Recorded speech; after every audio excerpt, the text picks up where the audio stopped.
శుభోదయం మిత్రులారా, వార్తా కథనాలపై విశ్లేషణ కార్యక్రమం టీజీటీవీ మార్నింగ్ న్యూస్ కు స్వాగతం. నేను మీ జల్లి సత్య. ముందుగా రాష్ట్రంలోని ప్రధాన వార్తలను కనుక పరిశీలించినట్టయితే, పోక్సో కేసులో మరి ఇక్కడ బండి సంజయ్ కొడుకు అరెస్ట్ తోటి ఆ అంశం, పోక్సో అంశం, అదేవిధంగా హాట్ టాపిక్ గా ఉన్నటువంటి అంశం అంతా ముగిసిందని చెప్పి మరి ఒకవైపు అనుకుంటా ఉంటే, లేదు బండి సంజయ్ని బర్తరఫ్ చేయాల్సిందే. మరి ఇక్కడ ఆయన 9 రోజుల పాటు ఆయన కొడుకును చట్టానికి దొరకకుండా ఎందుకు దాచిపెట్టాల్సి వచ్చింది? ఇప్పుడేమో పోలీసులు మేము అరెస్ట్ చేసినామంటే లేదు నేనే సరెండర్ చేయించిన అన్నాడు. మరి మొదటి రోజునే ఎందుకు సరెండర్ చేయించలేదు అని చెప్పి మరి దీని మీద పెద్ద ఎత్తున ఆరోపణలు వినిపిస్తున్న పరిస్థితులలో బండి సంజయ్ మరి ఇక్కడ ఏదైతే రాజకీయంగా హత్యలు ఉండవు, ఆత్మహత్యలే అన్న చందంగా ఇవాళ బండి నోటి దూల ఇవాళ ఆ బండి రాజకీయ జీవితానికి సమాధి వేసిందని చెప్పి నిపుణులు చెప్తున్న పరిస్థితి మనం ఇక్కడ ప్రధానంగా గమనించవచ్చు. తప్పులు ఎక్కడైనా జరగవచ్చు, కానీ మన క్యారెక్టర్ను బట్టే మరి ఆ తప్పుకు ఏ విధంగా ఉన్నదనేది లింక్ పెట్టే అవకాశం ఉంటది. ఇవాళ బండి సంజయ్ మరి ఇక్కడ వాళ్ళ కుటుంబ సభ్యుల మీద, ప్రతిపక్షాలకు సంబంధించిన కుటుంబ సభ్యుల మీద, బీఆర్ఎస్ నాయకుల మీద ఏదైతే అవాకులు చెవాకులు కాకుండా మరి చిల్లర వ్యాఖ్యలు కూడా చేసిండు, దిగజారుడు వ్యాఖ్యలు కూడా చేసిండు. అదే కర్మ రిటర్న్ బ్యాక్స్ అన్నట్టుగా మరి కర్మఫలం ఏదైతే బండి సంజయ్ అనుభవించిండు. కానీ ఆయన చేసిన తప్పల్లా ఇవాళ ఏదైతే బాధితురాలినే మరి ఇక్కడ ఏదైతే మోసకారి అని చెప్పే ప్రయత్నం చేసిండు. ఆమె మీదనే హనీ ట్రాప్ అని చేసి మరి హనీ ట్రాప్ అని కేసు పెట్టి దానికి ఏదైతే ముఖ్యమంత్రి రేవంత్ రెడ్డి సహకారం తీసుకొని మరి మీడియానంతా కూడా మనీ ట్రాప్ లో పడేసిందని చెప్పి మరి అలా కేటీఆర్ చెప్తున్న పరిస్థితి మనం ఇక్కడ గమనించవచ్చు. మరి ఇక్కడ మెయిన్ స్ట్రీమ్ మీడియా అంతా కూడా మరి ఇక్కడ సోషల్ మీడియా ఇన్ఫ్లుయెన్సర్లను ఎంగేజ్ చేసుకొని, కొంతమంది యూట్యూబర్లను ఎంగేజ్ చేసుకొని కోట్లాది రూపాయలు ఖర్చు పెట్టినా కూడా మరి ఇక్కడ బండి సంజయ్ కొడుకు చేసిన పాపం నుంచి మరి ఆయన తప్పించలేకపోయిండు అని చెప్పక తప్పదు. 9 రోజుల పాటు బీఆర్ఎస్ నాయకత్వంతో పాటు మరి ఇక్కడ ప్రజా సంఘాలు, మహిళా సంఘాలు చేసిన పోరాటానికి చివరికి ఆయన అరెస్ట్ అయిండు. కానీ బండి సంజయ్ మాత్రం అప్రతిష్టను మూటగట్టుకున్నాడు. బండిని బర్తరఫ్ చేయాలనే డిమాండ్ ఇంకా కూడా పెరుగుతా ఉన్నది. మరోవైపు బండి సంజయ్ అంటాడు, నా నరేంద్ర మోడీని ఎందుకు తిడతారన్నా, దేవుడన్నా అని చెప్పి ఏదైతే మాట్లాడతాడో మరి అలా నరేంద్ర మోడీ నీకు మాత్రమే దేవుడు. ఎందుకు అనంటే కార్పొరేటర్ నుంచి నీకు ఎంపీకి టికెట్ ఇచ్చిండు, రెండోసారి ఎంపీ ఆయన నీకు మళ్ళా మంత్రి పదవి వచ్చిండు, మరి ఆయన నీకు దేవుడు అవుతాడు. కానీ మరి అభివృద్ధి విషయంలో కానీ మరి నరేంద్ర మోడీ ఏం చేసిండు అనే విషయంలో కానీ జీరో నాలెడ్జ్ ఉన్నటువంటి బండి సంజయ్ కేవలం దేవుని పేరు మీద మరి ఇక్కడ ఇవాళ రాజకీయం చేస్తూ ఏదైనా దుర్భాషలు ఆడడం, దేవుని పేరు చెప్పడం తప్ప ఆయనకు అభివృద్ధి మీద ఈసమంతా కూడా అవగాహన లేదనేది మరి ఇప్పటికి కూడా ఆయన మాటలతోటి స్పష్టమవుతున్న పరిస్థితి మనం ఇక్కడ గమనించవచ్చు. ఏది ఏమైనా దేవుని పేరు మీద మరి ఆ దేవుణ్ణి జై శ్రీరామ్ మోడీ జపం చేసి ఇవాళ కేంద్ర మంత్రిగా టక్కన ఎదిగిన ఆయనకు సన్ స్ట్రోక్ తాకింది. దాంతో ఆయన రాజకీయ జీవితం మరి కొలాప్స్ అయినట్టే అని చెప్పి నిపుణులు చెప్తున్న పరిస్థితిని కూడా మనం ఇక్కడ ప్రధానంగా గమనించాలి. వార్తా కథనాలను కనుక పరిశీలించినట్టయితే, ముందుగా నమస్తే తెలంగాణలో బండిని బర్తరఫ్ చేయాలి, భగీరథపై కేసు విచారణ నిష్పక్షపాతంగా జరగాలంటే సంజయ్ని పదవి నుంచి తొలగించాలి, పోక్సో కేసును నీరుగార్చేందుకు ముఖ్యమంత్రి రేవంత్ రెడ్డి కేంద్ర మంత్రి కుమార్కు మీడియాను మనీ ట్రాప్ లోకి లాగి హనీ ట్రాప్ కుట్ర చేసిండ్రు, వార్తలు రాకుండా గొంతు నొక్కేందుకు ఇద్దరు ప్రయత్నం, భగీరథ 9 రోజులు ఎందుకు దాచిపెట్టారో చెప్పాలి, బాధిత కుటుంబానికి కేంద్ర సహాయ మంత్రి బెదిరింపులు, ఒక కేంద్ర మంత్రి కొడుకుపై పోలీసులు లుకౌట్ నోటీసులు జారీ చేసే దుస్థితి రావడం దేశానికి అవమానం, ధ్వజమెత్తిన బీఆర్ఎస్ వర్కింగ్ ప్రెసిడెంట్ కేటీఆర్. బండి భగీరథపై నమోదైన పోక్సో కేసును నీరుగార్చేందుకు ముఖ్యమంత్రి రేవంత్ రెడ్డి, కేంద్ర మంత్రి బండి సంజయ్ ఇద్దరు కుమ్మక్కైనరు. పెద్దవాళ్ళు తప్పు చేసి అధికార బలంతో తప్పించుకుంటే రేపు ఏ ఆడబిడ్డ కూడా ఫిర్యాదు చేసే ధైర్యం చేయదు. అందుకే బండి సంజయ్ని కేంద్ర మంత్రివర్గం నుంచి వెంటనే బర్తరఫ్ చేయాలని చెప్పి మరి ఇక్కడ చెప్తా ఉన్న పరిస్థితి. ఏదైతే బండి భగీరథ మీద నిష్పక్షపాతంగా కనుక విచారణ జరగాలంటే మరి ఇక్కడ బండి సంజయ్ని కేంద్ర మంత్రిత్వం నుంచి ఆయనను బర్తరఫ్ చేయాలని చెప్పి డిమాండ్ చేస్తా ఉన్నారు. ఈ డిమాండ్ కూడా మళ్ళీ మరి పెద్ద ఎత్తున ఉవ్వెత్తున లేస్తున్న పరిస్థితి. ఎందుకంటే ఇప్పటికే మరి ఆయన విషయంలో పొరపాటు చేసిండు, బండి భగీరథ విషయంలో మరి ఎదురుదాడి చేసే ప్రయత్నం చేసిండు, ఇన్ఫ్లుయెన్సర్లతోటి బాధిత కుటుంబాన్ని వేధించే ప్రయత్నాలు చేసిండు, వాళ్ళను చీటర్స్ గా చిత్రీకరించే ప్రయత్నం చేసిండు. ఆమె మేజర్ అని మైనరే కాదు అని చెప్పి నానా మరి ఏదైతే ఆ ఇష్టారీతిన మరి వాళ్ళతోటి వార్తలు వేయించిండు. మరి వాళ్ళ మీద అందరి మీద కూడా పోక్సో కేసులు నమోదవుతున్న పరిస్థితి మనం ఇక్కడ గమనించాలి. మరి ఇక్కడ ఏదైతే సోషల్ మీడియాలో నిన్నటి రోజున ఒక ఆంధ్ర ప్రాంతానికి సంబంధించిన ఒక అమ్మాయి చెప్తా ఉన్నది, తెలంగాణలో ఉన్నంత పోరాట పటిమ ఆంధ్రలో లేదు.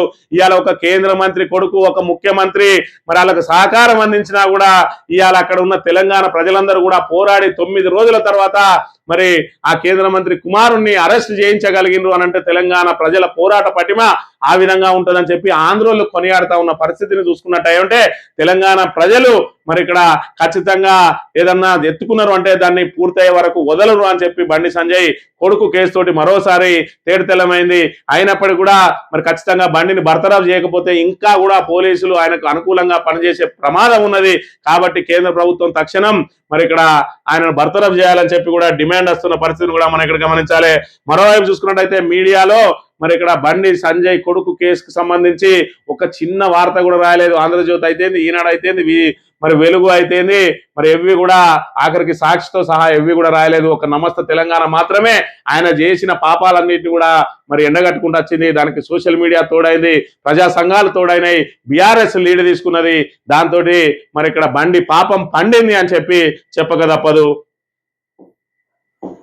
భగీరథ ఫోన్ డాటా డిలీట్ అట. కేసు నమోదు కాగానే ఐఫోన్ స్విచ్ ఆఫ్, ఆ ఫోన్ లో కీలక సాక్ష్యాలు మాయం, వివరాలు తవ్వి తీసే పనిలో పోలీసులు అని చెప్పి మరి ఇక్కడ అప్పటి వరకు ఏదైతే కేసు నుంచి తప్పించుకునే ప్రయత్నాలు చేసిండు, ఇప్పుడు ఆధారాలను మాయం చేసే ప్రయత్నాలు చేస్తా ఉన్నాడట బండి భగీరథ అనే విషయాన్ని కూడా ఇక్కడ చూడాలి. ఇక ఇన్ఫ్లుయెన్సర్లపై కేసులు, పోక్సో కేసులో బాధితురాలపై తప్పుడు ప్రచారం చేశారని చర్యలట. ఎవరైతే మరి బండి సంజయ్ విసిరే కుక్క బిస్కెట్లకు ఆశపడి మైనర్ అమ్మాయిని మరి ఇక్కడ చిత్రవదలు చేసిరో, మైనర్ అమ్మాయి ఫోటోలు రివీల్ చేసిరో, మైనర్ అమ్మాయి ఐడెంటిటీని రివీల్ చేసిరో వాళ్ళందరి మీద కూడా చట్టబద్ధంగా చర్యలు తీసుకోబోతా ఉన్నారు. మరి ఇక్కడ డబ్బులకు ఆశపడి మరి ఇక్కడ ఏదైతే విలువలను వదిలేసిన వాళ్ళందరికీ కూడా చట్టం తన పని తాను చేసుకోపోక తప్పని పరిస్థితి ఇవాళ ప్రజల నుంచి వచ్చిన ఏదైతే ఆవేశంతో మరి ఇక్కడ ప్రభుత్వం చర్యలు చేపట్టక తప్పని పరిస్థితి ఎదురైంది. మరి ఇక్కడ కేసు నమోదు చేయడానికి 5 గంటల పాటు నిరీక్షించిన పోలీసులు ఇలా మరి తీసుకుపోయి ఆయనను జైల్లో పెట్టి ఆఖరికి ఇవాళ కూడా ఒక సెక్షన్ మార్చిందట. ఏదైతే BNS 64/2/M మరి ఏదైతే ఒక వ్యక్తిని మానసికంగా అంటే సెక్సువల్ గా ఆమెను ఇబ్బంది పెట్టడంతో పాటు మానసికంగా శారీరకంగా ఆమెను ఇబ్బంది పెట్టితే మరి మళ్ళీ 10 ఏళ్ల నుంచి లైఫ్ వరకు ఆ శిక్ష ఉండే మరో సెక్షన్ ను ఇలా అదనంగా చేర్చిందట. అంటే మరి విస్తుపోయే నిజాలు వెల్లడవుతా ఉన్నాయి. బండి భగీరథకు సంబంధించి ఆ మైనర్ బాలికను ఏ విధంగా వేధించిండు, పెళ్లి చేసుకుంటా అని చెప్పి ఏ విధంగా మోసగించిండు అని ఒక్కొక్కటిగా బయటపడతా ఉన్నాయి. మొత్తంగా మరి ఏదైతే మొదలు నమోదు చేసిన సెక్షన్లు బెయిలబుల్ నుంచి నాన్ బెయిలబుల్ గా మారడం, ఇవాళ మరో సెక్షన్ తోడవడంతో ఖచ్చితంగా అమ్మాయి దగ్గర అనేక ఆధారాలు ఉన్నాయి. దాంతో బండికి జైలు శిక్ష పడడం ఖాయం అని చెప్పి కూడా మరి తేటతెల్లం అవుతున్న అంశాన్ని మనం ఇక్కడ చూడవచ్చు. జగిత్యాల జిల్లా కదలాపూర్ మండలం ధూంపేట శివారులో కోరుట్ల వేములవాడ రహదారిపై ఆదివారం నిర్వహించిన ధర్నాలో మీ కాల్ముక్త సారు వడ్లు కొనండి అంటూ పోలీసులను వేడుకుంటున్నా మరి ఇక్కడ రైతు ఏదైతే కాళ్లపై పడ్డా కనకరించరా అని చెప్పి రైతుల బాధలు దుస్థితులు ఏ విధంగానే రైతులను రాజులను చేస్తా అని కేసీఆర్ అంటే రైతులను బుచ్చగాలని చేసిండు ఇలా రేవంత్ రెడ్డి. ఇలా మా ధాన్యం కొనుగోలు చేయరని కూడా రోడ్ల మీద పడిగాపులు కాయాల్సిన దుస్థితి ఏర్పడ్డది. ఇవాళ గుండెపోట్లతో చనిపోతా ఉన్నారు, వడదెబ్బలతో చనిపోతా ఉన్నారు, పిడుగుపాట్లతో చనిపోతా ఉన్నారు. ధాన్యం కొనుగోలు కేంద్రాలలోనే ఇవన్నీ జరుగుతా ఉన్నాయి. ఆఖరికి గాలి దుమారంతో షెడ్లు కూలి గోడ కూలి కూడా రైతులు చనిపోతా ఉన్నారు అని అంటే ఈ రాక్షస ప్రభుత్వ పనితీరు ఏ విధంగా ఉన్నదో ఒకసారి ఆలోచన చేయాలి. ఇలా రైతులందరినీ కూడా మోసం చేసిండు. రైతుకు పెట్టుబడి సాయం అందించాలనే ఒక బృహత్తరమైన కార్యక్రమాన్ని ఆలోచించి భారతదేశంలోనే కాదు ప్రపంచంలో కూడా ఎక్కడ లేనటువంటి ఒక సంక్షేమ పథకాన్ని తీసుకొచ్చిండు రైతు బంధు. అదే విధంగా మరి ఇక్కడ అప్పుల పాలై లేదంటే వివిధ బాధలతోటి ఆత్మహత్యలు చేసుకున్న రైతులకు గతంలో చూసుకున్నట్టయితే మరి ఆయనకు సహాయం అందాలంటే అనేక కొర్రీలు ఉండేది. ఏ కొర్రీ లేకుండా ఆ రైతు కుటుంబానికి ఆసరగా నిలవాలని రైతు బీమా పథకాన్ని తీసుకొచ్చి మరి ఆ లోపల ధీమాను నింపితే ఇవాళ 10,000ను 15,000 చేస్తామని చెప్పి మీకు అదనంగా మరి బోనస్ ఇస్తాం 500 రూపాయలు అని చెప్పి రైతులను మరి ఇక్కడ మోసగించి నట్టేట ముంచి ఇవాళ రోడ్డున పడేసిండు రేవంత్ రెడ్డి. ఒక్కసారి రైతులందరూ కూడా ఆలోచన చేసుకోవాలి. మరి మనకు మతిమరుపు ఎక్కువ ఉంటది. మళ్ళా వచ్చి వాళ్ళు కాళ్ళ వెళ్ళవడంగానే ఈ బాధలన్నీ మర్చిపోయి మళ్ళీ ఓటెత్తే మళ్ళీ గోసపడతాం. కాబట్టి ఓటు ఏదైనా కాంగ్రెస్ గుర్తు కనబడితే దాన్ని అధపాతాళానికి తొక్కి పెట్టాల్సిన బాధ్యత ప్రతి పౌరుని మీద ఉన్నదనే విషయాన్ని మనం ఇక్కడ గమనించాలి. ఇక బిక్కచచ్చిన రైతుపై ఎరువు బరువు, బస్తాపై సగటున 300 పెంపు, భారీగా పెరిగిన ధరలతో ఆర్థిక భారం, కొన్ని రకాల ఎరువులపై ఇంకా ఎక్కువే. వానకాలం అదను చూసి సర్కార్ వాత పెరగనున్న పంట పెట్టుబడి ఖర్చులు, ధరల నియంత్రణపై కేంద్రం నిర్లక్ష్యం. ఇక్కడ చూసినట్టయితే 300 రూపాయలు పెరగబోతా ఉన్నదట యూరియా మీద. ఒకవైపు పెట్టుబడి సాయం ఇస్తాడా అంటే అది లేదు. డిసెంబర్లో ఇవ్వాల్సిన మరి పెట్టుబడి సాయాన్ని ఏప్రిల్లో తీసుకొచ్చిండు. అది కూడా 1 ఎకరానికి ఒకసారి, 2వ ఎకరానికి ఒకసారి, మొత్తంగా 2 ఎకరాలకు మాత్రమే ఈ రోజు వరకు పెట్టుబడి సాయం ఇచ్చిండు. దానికి గొప్పగా నేనే ఇవాళ కొత్త పథకాన్ని ప్రవేశపెట్టినా అన్నట్టుగా కోట్లాది రూపాయలతో యాడ్లు ఇచ్చి కోట్లాది రూపాయల ప్రజాధనాన్ని ఖర్చు చేసి ఒక పెద్ద సభ పెట్టి 1 ఎకరానికి ఇస్తాడు. ఈ దద్దమ్మ చేతగాని అసమర్థ ముఖ్యమంత్రి ఇవాళ రైతులను ఏ విధంగా వేధించుకు తింటా ఉన్నాడో చూడండి. పంట కొనే దిక్కులేక గుండె బయలిన రైతు, ధాన్యం అమ్మేందుకు 15 రోజుల నిరీక్షణ, కొనుగోలు కేంద్రంలోనే కుప్పకూలిన ధైన్యం. మానకోట జిల్లా అలంకానిపేటలో ఘటన అని చెప్పి ఇక్కడ 15 రోజుల నుంచి ధాన్యం కోసం నిరీక్షించి గుండె బయలు చనిపోతే కొనుగోలు జాప్యానికి కౌలు రైతు బలి అట. మరి ఇక్కడ కాంటా వేయక కాంగ్రెస్ కార్యకర్త కూడా ఆత్మహత్య యత్నాలు పడతా ఉన్నారు. ఓ కాంగ్రెస్ అయితే నాయకుడు మార్కెట్ కమిటీ డైరెక్టర్ పదవికి రాజీనామా చేసిండు. మీ దుర్మార్గాలను మేము చూడలేకపోతా ఉన్నాం. అలా శత్రువైన మంచిదే. బీఆర్ఎస్ ప్రభుత్వ హయాంలో రైతులను ఎక్కడ కూడా ఇబ్బంది పెట్టలేదు. ఇవాళ చూసుకున్నట్టయితే రైతులు ఆత్మహత్యలు చేసుకుంటా అన్నా కూడా మీరు కొనుగోలు చేయడం లేదు అని చెప్పి ఇవాళ కాంగ్రెస్ నాయకులం కార్యకర్తలం అని చెప్పుకోవడానికి సిగ్గుపడతా ఉన్నారు కొంతమంది అనే విషయాన్ని కూడా మనం ఇక్కడ ప్రధానంగా గమనించాలి. సాక్షి దినపత్రిక విషయానికి వస్తే పర్సెంటేజ్ ఫిక్స్ అట. ట్రెజరీ సిబ్బంది వసూళ్ల పర్వంపై ఆరోపణలు. ఆమ్యామాలు ముట్ట చెప్తేనే బిల్లులు విడుదలవుతున్నాయి అంటున్న బాధితులు. కొన్ని ట్రెజరీ కార్యాలయాల్లో ఫిక్స్డ్ రేట్లట, మరికొన్ని చోట్ల బిల్లును బట్టి కలెక్షన్. రాష్ట్ర వ్యాప్తంగా చాలా డిటిఓ ఎస్టీఓలో ఇదే తీరు. రిటైర్మెంట్ బెనిఫిట్స్ 20 నుంచి 30,000, మెడికల్ బిల్లులకు 10,000, గ్రామ పంచాయతీ బిల్లులకు 2 నుంచి 10% వసూలు చేస్తున్నారనే ఆరోపణలు. పింఛన్ కోసం దరఖాస్తు చేస్తే లంచం ముట్ట చెప్పాల్సిందే, లేదంటే లేనిపోని కొర్రీలు, సర్వర్ పనిచేయదు, ఫైల్ కదలదు. చాలా చోట్ల ప్రభుత్వ శాఖల సిబ్బంది మధ్యవర్తిత్వం, ఉద్యోగ సంఘాల సమన్వయం అని చెప్పి మరి ఇక్కడ ఎస్టీఓలు ఏవైతే ఉన్నాయో, డిటిఓలు, ఎస్టీఓలు మరి ఇక్కడ బిల్లులు ఏమన్నా ప్రభుత్వ పరంగా ప్రభుత్వాలకు పెన్షన్ ఇచ్చే వాళ్ళకు, మరి ప్రభుత్వ ఉద్యోగులు రిటైర్మెంట్ అయిన వాళ్ళకు, గ్రామ పంచాయతీలకు బిల్లులు ఇచ్చే ఎస్టీఓల్లో మరి ఇక్కడ పర్సెంటేజీలు ఫిక్స్ చేసిర్రు. ఇప్పటికే మరి ఇక్కడ పర్సెంటేజీలు కమిషన్ల ప్రభుత్వంగా మారింది ఇది అని అంటే ఇవాళ డిటిఓ ఎస్టీఓలు కూడా మరి కమిషన్లు లేదే, పర్సెంటేజీలు లేదే బిల్లులు ఇచ్చే పరిస్థితి లేదు అని చెప్పి చెప్తున్న పరిస్థితి. ఇక వెబ్సైట్ ఫలితాలు విడుదల. బాలికలదే పైచే. ఇంజనీరింగ్ లో టాపర్ ఋషి, టాప్ 10లో 2 ఏపీ విద్యార్థులు. గత ఏడాది కన్నా పెరిగిన అర్హత, వారంలోనే పరీక్ష ఫలితాల వెల్లడి. ఇంజనీరింగ్ లో 73.36%, అగ్రికల్చర్ ఫార్మసీలో 86% మందికి అర్హత అట. మొత్తంగా మరి నిన్నటి రోజున వెబ్సైట్, గతంలో ఉన్నటువంటి ఎంసెట్ ఇప్పుడు అందులో నుంచి మెడికల్ ఎంట్రన్స్ అనేది సెపరేట్ గా మరి ఆ నీట్ కిందకి వెళ్ళింది. ఇప్పుడు ఓన్లీ ఫార్మసీ, అదేవిధంగా అగ్రికల్చర్, అదేవిధంగా వెటర్నరీ ఇంజనీరింగ్ కు సంబంధించి వెబ్సైట్ కు సంబంధించి నిన్నటి రోజున ఫలితాలు వెల్లడైనాయి. బాలికలదే పై చేయి అని చెప్పి చెప్తా ఉన్న పరిస్థితిని మనం ఇక్కడ చూడవచ్చు. పెట్రోల్ ధరల పెంపు కేంద్రం చేతిలో లేదు. యుద్ధం ప్రభావం. పెట్రోల్, డీజిల్ ధరలు పెరిగాయి. ముడి చమురు ధర తగ్గినప్పుడు కేంద్రం ఎక్సైజ్ డ్యూటీని తగ్గించింది. డిక్లరేషన్ పేరిట కాంగ్రెస్ ప్రభుత్వం మోసం చేసింది. దేశ పౌరులు కాని వ్యక్తుల పేర్లు ఓటర్ జాబితాలో ఉండద్దు. ఓకే. దేశ పౌరులు కాని వాళ్ళ వ్యక్తుల పేర్లు ఓటర్ జాబితాలో ఉండాలి. ఓకే. డిక్లరేషన్ల పేరిట కాంగ్రెస్ ప్రభుత్వం మోసం చేసింది. ఓకే. కానీ ఈ పెట్రోల్ ధరల పెంపు కేంద్రం చేతిలో లేదు. ఎందుకు లేదో కిషన్ రెడ్డి చెప్పాలి. ఎందుకు మరి అమెరికా చేతిలో ఉన్నదా, రష్యా చేతిలో ఉన్నదా, చైనా చేతిలో గిట్టున్నదా? కేంద్రం చేతిలో లేదు అని చెప్తే మీ అంత అసమర్థులు, దద్దమ్మలు ఎవరు ఉండరనే విషయాన్ని మనం ఇక్కడ గమనించాలి. ఎందుకు పెంచాల్సి వచ్చిందో ప్రజలకు వివరించాల్సిన అవసరం ఉన్నది. వీలైనంత వరకు పెంచకుండా మరి ఇక్కడ ప్రజలను మరి ఏదైతే ఈ ధరాఘాతం నుంచి రక్షించాల్సిన బాధ్యత మీ ప్రభుత్వం మీద ఉన్నది. 12 సంవత్సరాలు పరిపాలన చేసి మరి భారత్ వెలిగిపోతుందని చెప్పి ఇప్పటి వరకు ప్రచారం చేసి లాస్ట్కి వస్తే పెట్రోల్ వాడకుర్రి, డీజిల్ వాడకుర్రి, బంగారం కొనుక్కుర్రి అని చెప్పే దుస్థితికి తీసుకొచ్చింది ఇలా బీజేపీ నాయకులు భారతదేశాన్ని అనే విషయాన్ని మనం ఇక్కడ గమనించాలి. ఈ అమ్మకానికి అర్చక పోస్టులట. దేవాదాయ శాఖలో లోపభూయిష్టంగా నియామక ప్రక్రియ. 55 ప్రధాన ఆలయాల్లో పోస్టుల భర్తీ. దేవాలయాల స్థాయిలో ఆఫ్లైన్ లో దరఖాస్తుల స్వీకరణ. చాలా చోట్ల అభ్యర్థులకు రసీదు కూడా ఇవ్వడం. హైదరాబాద్ లోని ఓ ఆలయంలో గుట్టుగా ఇంటర్వ్యూలు. అర్చకుల కుమారులకే మళ్లీ పోస్టులు కట్టబెట్టే ప్రయత్నం. తెర వెనుక రంగం సిద్ధమైనట్లు జోరుగా ప్రచారం. ఇక్కడ కాంగ్రెస్ ప్రభుత్వంలో అవినీతికి కాదేది అనర్హం అన్నట్టుగా ఉన్నది. ఖచ్చితంగా మరి ఇక్కడ వాళ్ళు ఏదో ఎక్కడ దొరికిన వాళ్ళు అక్కడ దోచుకుంటూనే ఉన్నారు. దాచుకో అన్నదే కాంగ్రెస్ నినాదం మరి ఇక్కడ అనే విషయాన్ని కూడా మనం చూడాలి. ఈ ఆంధ్రజ్యోతి విషయానికి వస్తే టాపర్లు అబ్బాయిలేనట వెబ్సైట్ లో. ఇక వీడు ఇంకా కూడా బండి సంజయ్ని ఏ విధంగా మరి ఏదైతే ఆయన పోయిన పరువును కాపాడదాం పాపం అని చెప్పి ఈ బూట్లు నాకే పత్రిక ఆంధ్రజ్యోతి ఇంకా కూడా మరి ఏదో ప్రయత్నం చేస్తా ఉన్నది.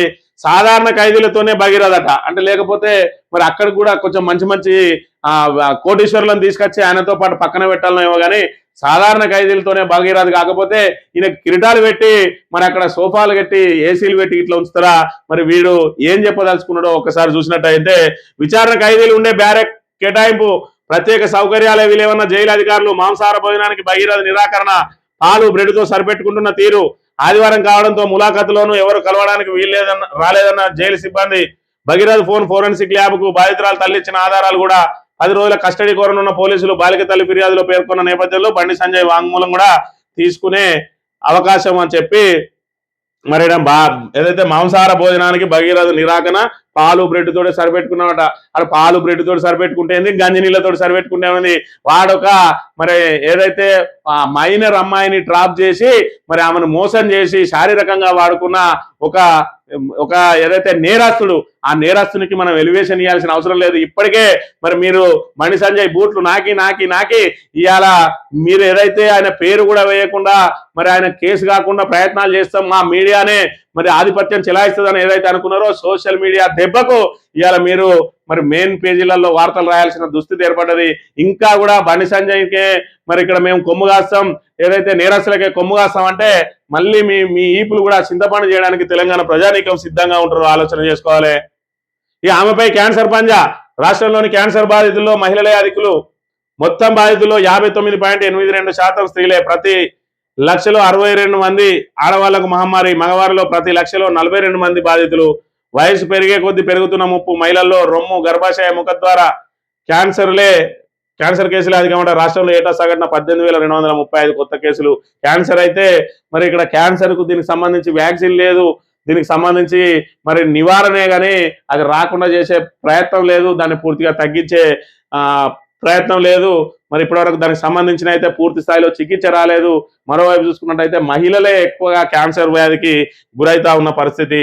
ఈ ఆధార్ సామాన్యునికి చిక్కట, పొరపాట్లు సవరించుకునేందుకు తంటాలు, ఎన్రోల్మెంట్ సమయంలోనే తప్పులు, కనీస వివరాలు నమోదు చేయని సిబ్బంది, పత్రాలన్నీ అందజేసినా అప్లోడ్ ఉండదు, ఇబ్బందులు పడుతున్న పౌరులు రీజనల్ కార్యాలయానికి వెళ్లాలని సలహాలట. ఆధార్లో కనుక మనం ఏమన్నా మిస్టేకులు ఉంటే దాన్ని సవరించుకోవాలంటే అనేక రకాల ఇబ్బందులు తలెత్తుతున్నాయని చెప్తున్న పరిస్థితిని మనం ఇక్కడ గమనించాలి.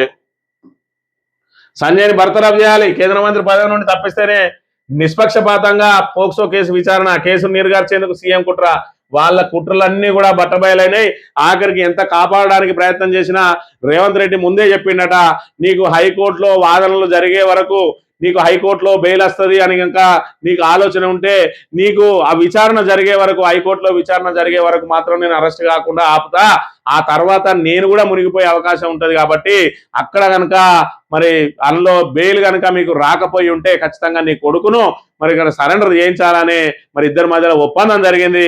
దాంతో మరి ఇక్కడ ఏదైతే ప్రభుత్వం మీద తీవ్రమైన విమర్శలు వస్తున్నా కూడా మరి బండి సంజయ్కి కొమ్ము కాసిండు రేవంత్ రెడ్డి.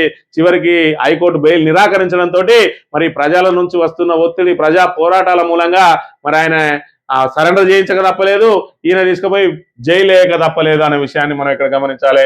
ఈనాడు దినపత్రిక విషయానికి వస్తే, ఔటర్ రింగ్ రక్తపు రంగం అట, రక్తపు రంగు, ఔటర్ రింగ్ కు రక్తపు రంగు, ఇష్టారాజ్యంగా లారీల నిలిపివేత, అదుపు తప్పిన వేగం, గతి తప్పిన గస్తీ, ఈనాడు క్షేత్రస్థాయి పరిశీలనలో కళ్ళ కట్టిన లోపాలు. మరి ఇక్కడ ఖచ్చితంగా అంటే వీళ్ళ అసమర్థత, ప్రభుత్వ అసమర్థత, పోలీస్ శాఖ మరి ఏదైతే నిర్లక్ష్యం, శాంతి భద్రతల విషయంలో కానీ పౌరులకు రక్షణ కల్పించే విషయంలో కానీ పోలీసులు మరి అక్కడ ఏదైతే శ్రద్ధ చూపడం లేదు.